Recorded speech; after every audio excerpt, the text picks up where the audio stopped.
Hello, everyone. Welcome to the program. This is Politics Today, live on Channels Television. I'm Sean Kimale in Abuja. A lot to talk about, just as always. We're serving you some of the major stories in the land as far as politics is concerned. So it's a one-stop shop. You want everything politics, this is where you get it. So tonight, let's get started. Within the next 60 minutes or so, we will be serving you and discussing, analyzing, and breaking down for you some of your major stories in the land. So in few weeks or few months, we might be able to know the new minimum wage from, it was 18,000 and it became 30,000. But the federal government, under Tinubu government, are now working, having set up a tripartite committee to now arrive at a new figure. What would that figure be? Price of commodity in the market, the state of the economy right now, how are they going to work around that? We're going to be hearing some of those things that we arrived at today, and we'll be speaking with the Labour leader, the president of the Nigerian Labour, today on the right way to go. Plus, we're talking about what happened today in the National Assembly, because what we saw was some members of the National Assembly were in tears over the state of insecurity. Where do we go from here? Nigeria under Tinubu's watch is going to get our attention tonight. So stick around, everyone, with me, because first and foremost, let's serve you with some of your political roundup stories.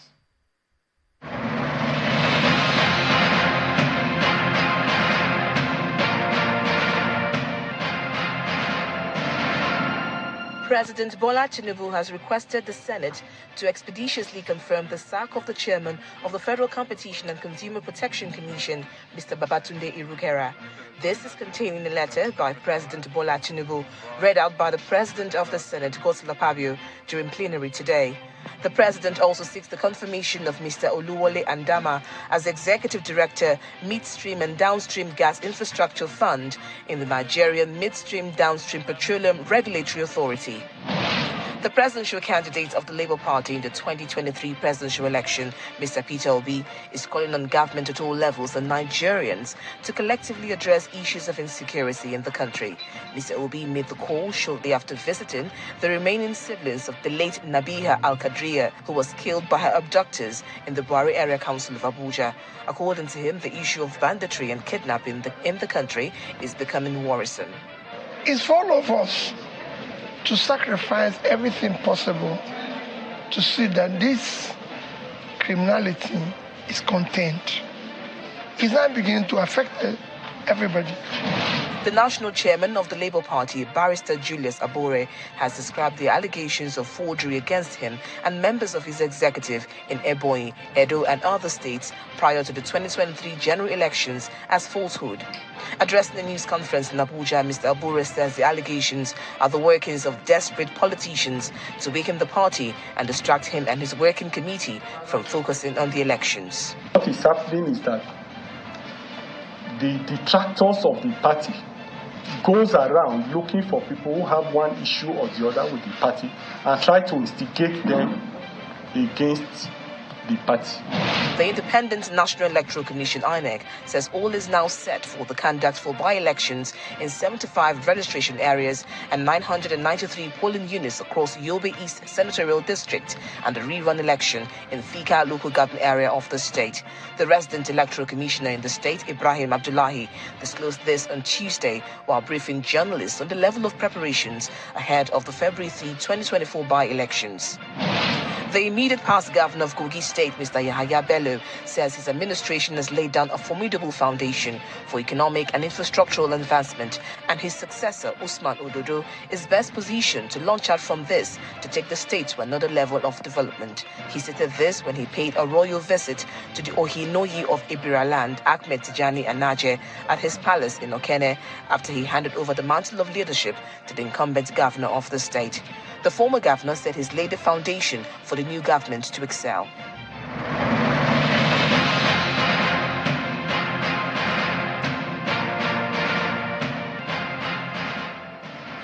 Thank you so much, everyone, for staying with us. Let's get started. One of a major issue is, as of today, in Nigeria. I mean, the people will ask you, can your minimum wage or your take-home take you home, in the real sense? because of the cost of commodities in the market. How much did you buy a bag of rice 1 year ago? How much are you buying it in the market today? Just a couple of tomatoes in the market, how much does it cost?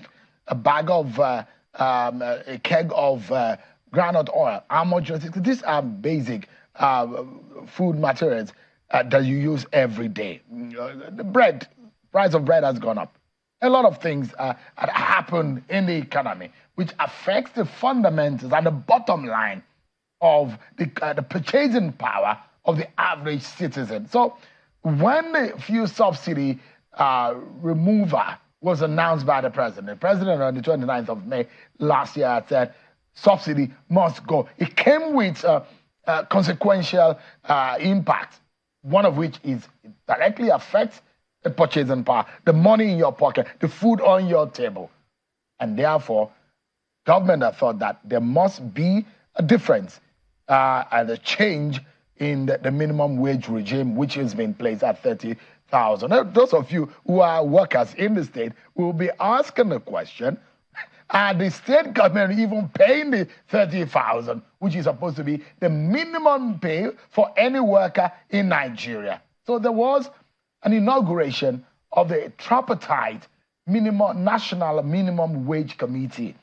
It was inaugurated by the Vice President Kashim Shettima at the presidential villa earlier today, which were supposed to incorporate all stakeholders to sit down and fashion out the new minimum wage. This will affect a lot of things. Either you're a worker in the private sector or in the government sector. Let me allow you to listen to the Vice President, Kashim Shettima. The issue of a national minimum wage for the Federation falls within the exclusive legislative list of the 1999 Constitution of the Federal Republic of Nigeria as amended. Therefore, our objective should be to support the basic social protection flow for all Nigerian workers, considering the sustainable payment capacity of each tier of government and other employers or businesses. I express this viewpoint because the minimum wage represents the least amount of compensation an employee should receive for their labor, and as such, it should be rooted in social justice and equity. I hope that the results of your deliberations will be consensual and acceptable to all parties involved. The government's decision, following the consideration of your final recommendations, will be presented as an executive bill to the National Assembly. The bill, enriched by the contributions of state governments and private sector employers, will undergo thorough legislative scrutiny before being passed into law. All right, that's the Vice President, Kashim Shettima. But there are others who are waiting on this. Let me allow you to listen to the chair of the Minimum Wage, National Minimum Wage Committee, and the president of the TUC. Take a listen to them. We shall, by the grace of God, Your Excellency, make some extensive consultations with broad spectrum of stakeholders to be able to arrive at a new national minimum wage that is fair, practical, implementable, and sustainable for the good of our people and our country.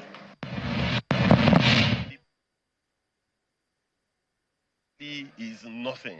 So the Nigerian workers, as we speak now, are facing through excruciating period. In fact, we've had a lot of minimum wage negotiations over the years, but this one will stand out. It will stand out because we have never seen a time like this in Nigeria. So this is a period where people are passing through pains, people are passing, in fact, the purchasing power of an average Nigerian workers, and indeed, the entire Nigerian masses has been eroded. So we are going to put on our thinking cap and we are going to press to get the best for the working people of Nigeria. All right, there you have it. That is the TUC President Festus Osifo and the chair of the National Minimum Wage Committee. But at some point in the conversation, if need be, we might be hearing from one of the governors who spoke on behalf of the governors, because it is important for us to know what the state governments are also doing, not only staying on what the national or the federal workers are earning or the conditions of service. Let's speak with the president of the Nigerian Labour Congress, Comrade Joe Ajaero, who joins us virtually. Thank you so much, Mr. President, for joining us tonight. Thank you very much. Yeah. Is this the right direction that you hope for? Because I remember last year, this was one of the decision of Labour in its engagement with the federal government, that there must be a minimum wage committee to be inaugurated within 1 month from the day of the agreement, which was in sometimes in October last year, early October last year. But it is happening. The inauguration is happening today. Yeah, ordinarily, the part of the act provides for the inauguration to take place 6 months before the time the date expires. And the date for expiration of the last minimum wage is in March. And the federal government is inaugurating the committee by the end of January. Ordinarily, we'll have barely 1 month plus to work on. I pray that we'll work seriously to actualize, the aim within this 1 month. Give us an Give us an understanding on the view of the Nigerian Labour and NLC in respect of what was agreed today. Is it in line with what you planned or what your agreement with the federal government? Well, the agreement is to have a minimum wage committee, where the tripartite body will discuss, and agree on a possible minimum wage that will be more inclusive, and that would address the needs of the worker in the present dispensation.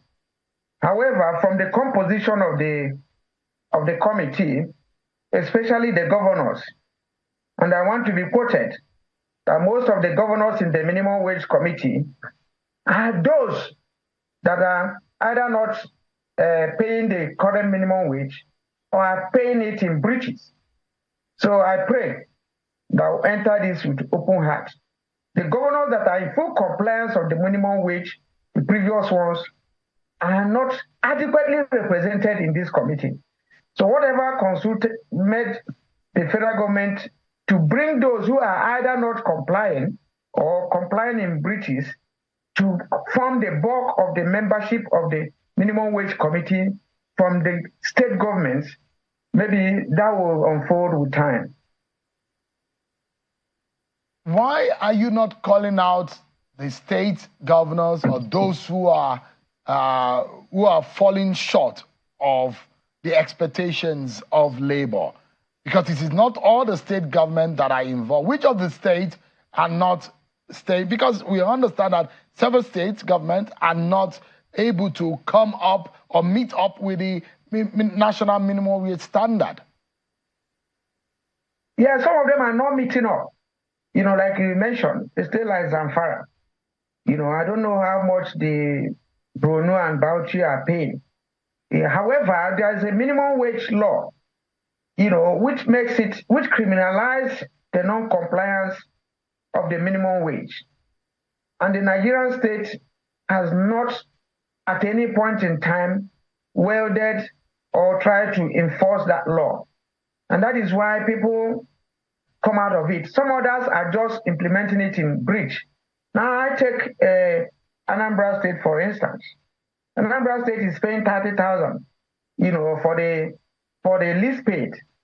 And then by the time they graduated, I challenge anybody from Anambra to prove that even a permanent secretary is getting up to 170 or 180,000 naira in Anambra. So you see a situation where they graduated and pay maybe 100 naira or 1,000 in form of differential. That is not in the spirit and letters of the implementation of the minimum wage. So now we're going a step higher. We went from 18,000 to 30,000. And I remember having a conversation like this some years back. that even the 18,000 at that time, a lot of state governments were not living up to it. And there are state governments that have said, look, some of them may not be able to pay as much as some other states because of the viability and financial capacity of those states. In fact, at the passage of the 30,000 naira national minimum wage, some state governments were declared insolvent. Some states were they were declared insolvent. The federal government had to help some state governments to be able to pay salary or to run their own affairs. I mean, it comes to the point that there are those who will say national minimum wage. The price of commodity in Lagos might not be the same in Kebbi, might not be the same in Ekiti or Osun or Kwara. Can you put all of the workers across the country in one basket?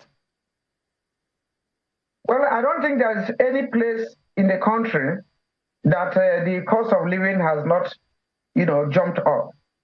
But we'll try to look at the minimum of what happens. There's no state in the country that the cost of rice, bread, whatever has not jumped up. That would be wrong to say that. It may vary, the cost of living in some states. But when we get the average, it will enable us to equally look at what is obtainable. And that is what constitutes the issue of minimum. It's a kind of benchmark, on what could be affordable nationwide.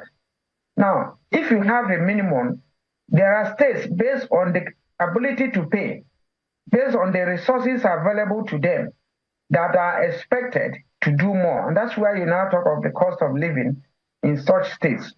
Never in the history of minimum wage in Nigeria had Rivers State or Bayelsa or Lagos paid the same thing as others. But we need to get the minimum to protect the weak, notwithstanding the state where they are operating from.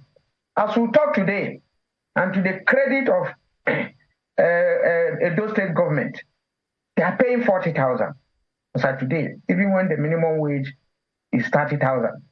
So, and that's the kind of thing we expect, and not people who will pay below the minimum. So when we set the minimum, which should be affordable to an average state, and then states based on their ability, are expected to pay high. And it is happening either in Rivers or Lagos or whatever. And that the cost of living in some of these states are equally high. But what will satisfy labor? Indeed, you're going into these consultation. What are those indices that Nigerian labor is having on its plate going into these negotiations? We're going to be very practical on when you say those indices. We're going to look at cost of living index. I've continued to say this. We're going to look at the cost of bread, loaf of bread, cost of gari, cost of rice, cost of transportation, house rent. Take even the least worker without even saving one kobo, and then come out with a realistic amount, which anybody can take to anywhere and find out that this is what a person is supposed to live with, even without saving 1 naira or 2 naira. And when we come out with it, you will see that it will be interesting. But what would be most paramount on the list of the labor going into this negotiation? Well, that is why it's called negotiation. As we move into it, the dynamics will continue to change. Because as we talk today, the value of the naira, is going down.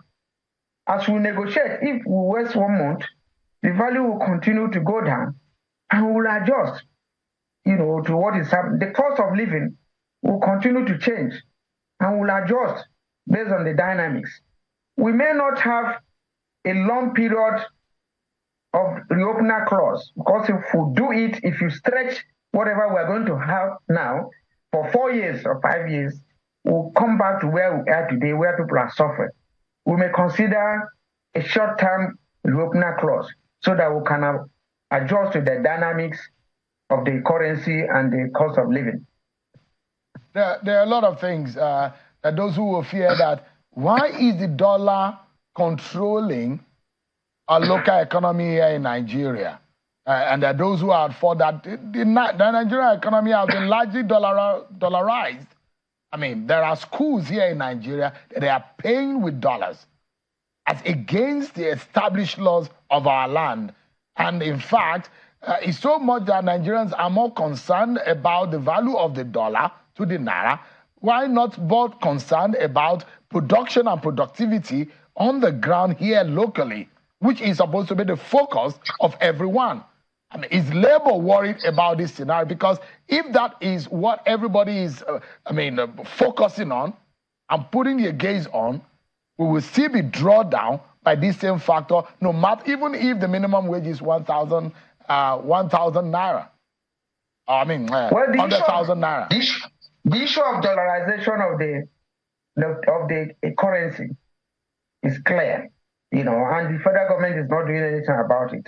Most transactions are based on that, and that is what is affecting most of the contracts they are going into, international and otherwise, are based on the value of the dollar, based on the dollar. Even the issue of gas to power, this country is based on the dollar, and all that. And then we had to work on that, to benchmark the naira to the dollar. It's worrisome, and we are worried about it. But as of today, that is what is prevalent. And we have to work on it, since to them that's the international standard and international benchmark. Labour is worried about it. Yeah, but there's nothing we can do about it, since the Nigerian government have chosen, the dollar as a formal currency that they will benchmark all that they are doing. So the Labour is helpless in this sense. If we work, sorry? I'm saying so the Nigerian Labour is helpless in that sense. Yeah, in this situation, yes. But if we're able to check, the slide, if we get it has been constant, assuming today the dollar is pegged to naira, maybe 1,000 to $1 in that order or any. Now, if we take inflation as constant, we can have a meaningful, negotiation.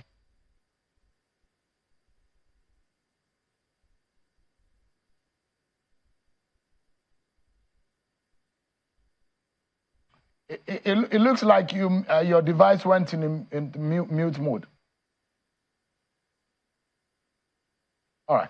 So let me get your view on this, because what led to all of this conversation in the first place last year was how the Nigerian labor, the organized labor, reacted to the impact and the implications of the removal of subsidy. And part of the agreement that was reached with the federal government include the granting of a wage award of 35,000 to all federal government workers beginning from the month of September, pending when a new national minimum wage is expected to have been signed into law. First and foremost, has that been implemented? The answer is heck no. The federal government implemented it for the first month.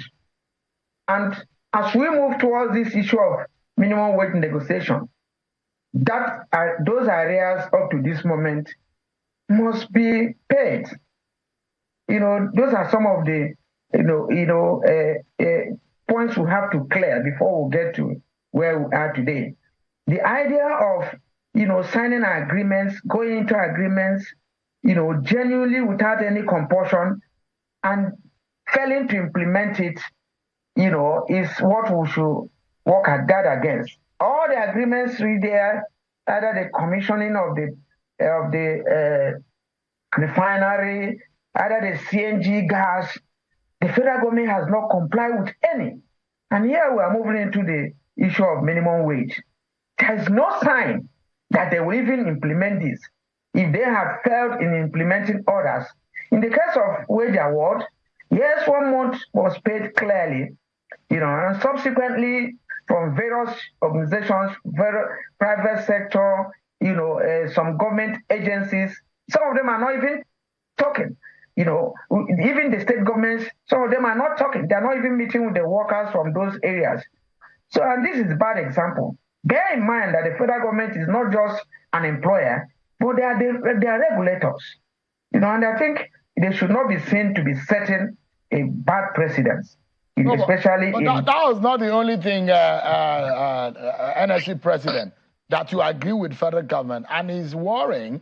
If you say that you have this agreement with federal government and they've only implemented it once out of the 3 months, it's supposed to be a cushioning effect in the implication of the removal of fuel subsidy. So, for example, you entered into an agreement with the federal government for that 35,000. You said only 1 month has been implemented. You also accepted an agreement that the federal government should vote 100 billion naira for the provision of CNG buses for mass transit in Nigeria. On one hand, hold it. I want to know whether or not that has been implemented. Another thing that you entered into an agreement with the federal government is that they committed to pay 25,000 naira per month for 3 months, starting from October, to 15 million households, including vulnerable pensioners. Has that also been implemented? Because you gave me a commitment, NLC president, that you will set up a team from the NLC to monitor all of these. There are a lot of people who are crying at the palliatives they cannot see. Yeah, that's the report you are getting from me. If I'm telling you that none of this has been implemented, it then means that, from my own team, from our own committee, that's the feedback we got from them. We don't have the powers to make this payment. We equally have the powers to monitor the implementation. Whatever happened on the issue of cash transfer, you are aware of it.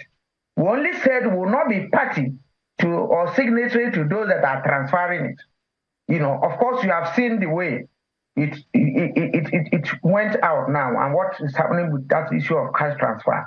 And I equally told you about this issue of CNG, that it has not been implemented. I even went ahead to tell you that even the refineries they said will start operation by December has not happened. And on the issue of a wage award, I mentioned to you here that only 1 month has been paid. This is the so what part of the agreement has been implemented or executed by the federal government, or out of the almost 15 items on that agreement, none has been implemented? Is that the case? None has been fully. In fact, those that are implemented are not implemented up to 20%, and the others 0%. Is there a failure on the part of labor to ensure because you are a party to it, or if the federal government is not living to its bidding, what is the labor doing? Can the Nigerian people trust labor? Because you sat on the same table. If they are not implementing it, why have you not spoken up? What do you mean by trust in this regard? For labor to go on strike when they are telling you they will pay arrears and they will do it tomorrow, we normally allow a benefit of doubt before we eventually take that position. It is our duty to remind them. I've held a meeting with even the Minister of State on Labor this year, where she made a commitment that they will pay arrears probably by the end of the month. We have to allow those benefits of that, because equally from some other tendencies, they will still analyze that even going on strike is worsening the economy or whatever. It is only when we realize, that these issues, and there's a deliberate effort that they don't want to comply, that will NSC President, apologies.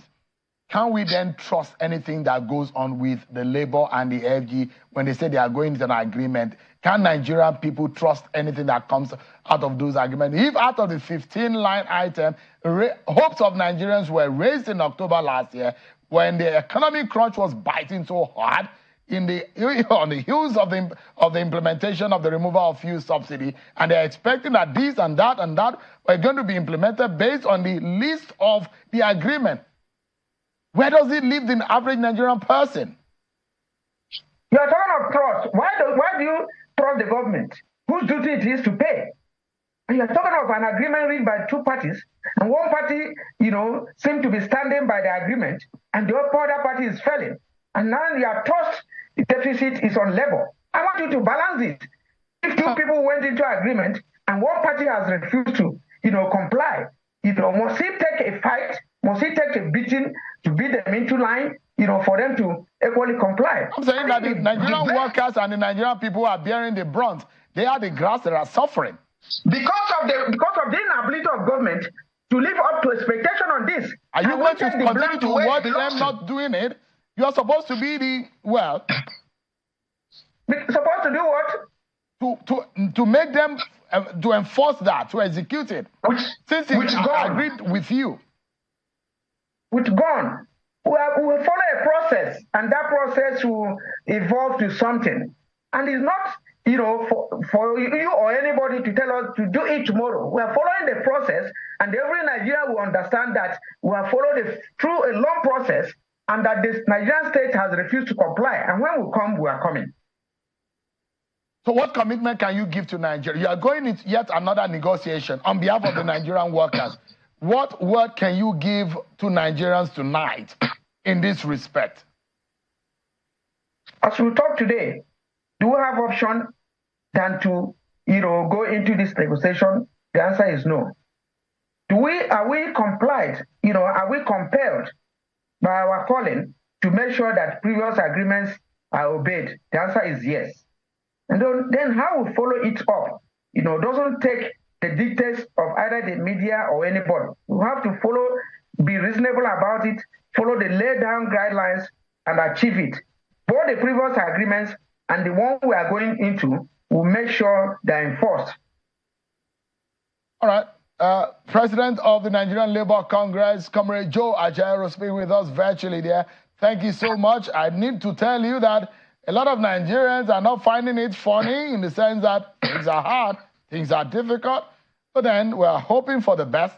This country belongs to all of us, and we keep working hard to get the best out of it. Thank you so much indeed, Comrade Ajaero. We should discourage the docility of an average Nigerian worker or Nigerian. Because if you give a directive tomorrow to come out, most of those people will tell you, that they belong to A or B. So I think this is a call for every one of us, to be consensus on what is happening. We are coming. All right. Thank you so much. We will be looking forward to your coming, especially the implementation part that will affect the average Nigerian and the fundamentals of their pocket and what the food on their table. Thank you so much. After those negotiations, remember the NLC president was put out of circulation for whatever purpose, the federal government and each state may have decided. We are coming. I'm still away. I will come back after my medical treatment. Thank you. I wish you well. Get well. Joe, thank you so much. I appreciate it. Thank you. Yeah. We're going to break up. When we return, we'll be learning what has become of some of the positions of the federal government. Nigeria under President Tinubu, promises made, are they kept? Security situation. I will be showing you what happened today on the floor of the National Assembly. Mr. Niyi Akinshiju will be joining us to analyze this issue. Join us again, everyone. Thank you so much, everyone, for staying with us. Let's now switch gears now and look at what is happening in the country in the area of security. Today, members of the National Assembly resumed to plenary after their recess. On the floor of the House of Representatives, a member of the House of Representatives from Ekiti State, who happens to be also the spokesperson of the House of Reps, was in tears when he moved a motion in respect of the killing of Ekiti monarchs, which, of course, the president said that those who did will not escape justice. Honorable Akin Rotimi, spokesperson of the House. This was the motion. In moving that motion today, this was what happened. Take a look. The House recognizes that the entire people of Imojo, in Oye local government and Esu, in Ikole local government, and the entire state have been thrown into mourning on account of the loss of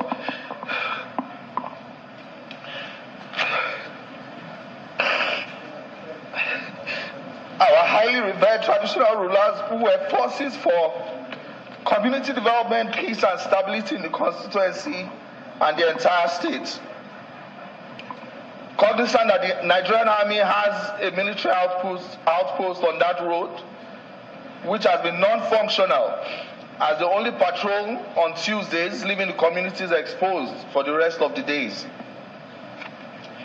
And the Rouse resolves to observe a minute's silence in honor of the memory of the dearly departed monarchs. The House further urges the Chief of Army Staff to redeploy military personnel to the outpost along the Okeako area to enhance security and forestall a repeat of such acts. As a spokesperson of the House of Representatives, literally in tears when he was moving that motion, but the House has agreed. The Speaker has put forward the agreement of the House, and they will hold a security summit. But let's take a listen to the Speaker. Indeed, the time has come for the President to demand greater performance and accountability from our service chiefs and all security and enforcement agencies. I implore the President not to shy away from making the tough decisions. If necessary, we must not hesitate to enact changes within our security apparatus for the cause of inaction if inaction is far too great to bear. In light of these challenges, I propose convening a National Legislative Security Summit. This summit will serve as a crucible for ideas where stakeholders from diverse sectors, security, traditional and religious institutions, academia, civil society, and more will forge enduring solutions to our security woes. Those are some of what went on the floor of the House, on the floor of the Senate, which is the upper chamber of the National Assembly. There were also conversations about the state of security, but they agreed also that the service chiefs should be summoned. Let's get a sense of what this means altogether and analyze Nigeria under President Tinubu's watch. How is security being tackled? I'm being joined tonight by a member of the APC and the chairman of the Independent Media and Policy Initiative, Mr. Niyi Akinshiju. Thank you so much, Mr. Akinshiju, for your time tonight. Thanks so much. You had an emotional moment there in the House of Representatives. Those will be asking questions about the promises that are being made under the Tinubu government, and those who will be saying, is anyone safe in this country? Well, I share in the grief expressed by Honorable Rotimi. It's touching, especially, of course, when it relates to monarchs, in the communities, and it's quite touching. That's the long and short of it. But of course, it does not also describe the totality of the state of security in the country. And I'm using the word security in preference to insecurity. Nobody would say that we are not challenged in terms of insecurity. But again, when we also look at the indicators of security, it can also be surmised, submitted that to a large extent, these are close to 1 million square kilometers of land space called Nigeria is appropriately secured. So unfortunately, you have this situation in Ekiti State. You may have in other states, but more than 80 to 90% of that space, is secured. It's just unfortunate that we have what they call the lightning attack, of these miscreants in our communities. To a large extent, I have been following what the president had been doing in conjunction with the security agencies, especially the police force. The last I had was a lot of effort to activate community policing. And I think to a large extent, that is where our remit should be as a country that desires, to have security bottom-up approach. Yes. I was listening to your guest yesterday.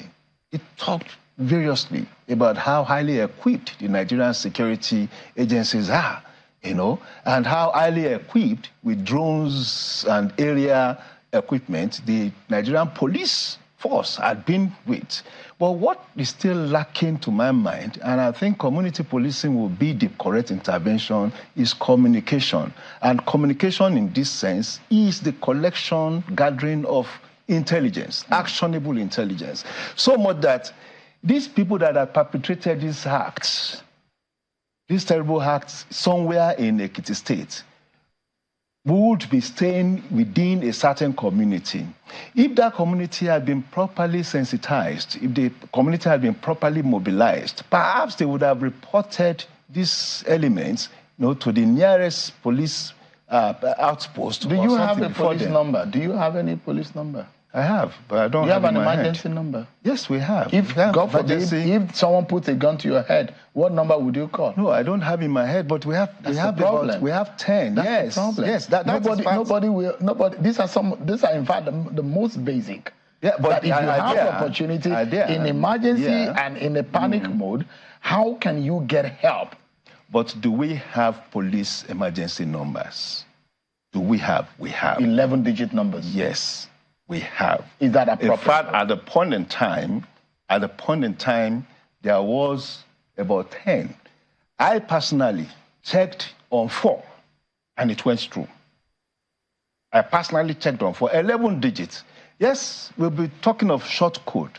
Perhaps the technology available are not reached there. But in terms of emergency, yes, there are emergency numbers. All the telecommunications company in Nigeria, they have a short code. In fact, they have a universal short code to complain about service. But how come we do not have emergency short code? I am not personally for Nigerians can dial. I am not personally aware of the short code. I am aware of the 11 digits. So, but I'm saying that it could realistically, be Mr. Akichi, would you, if I put a gun to your head right now, would you remember any of the 11 digits number? God forbid you will not put a gun to my head. No, I'm asking. That is one. Then 2, there are different scenarios of criminalities. The important thing is that someone could access a number at a point in time. The additional value is what you're talking about. There is a need for a short code. There is a need. I am not disagreeing with that. Yeah, but there is a need. It looks like things are falling apart. No. Why? No, I don't want I'm asking. It looks like so. No, I don't think so. And I give examples of...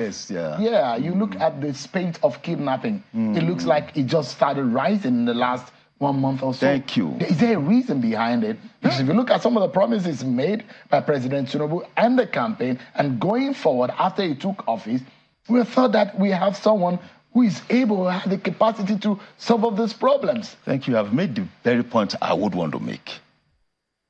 The president was sworn in May.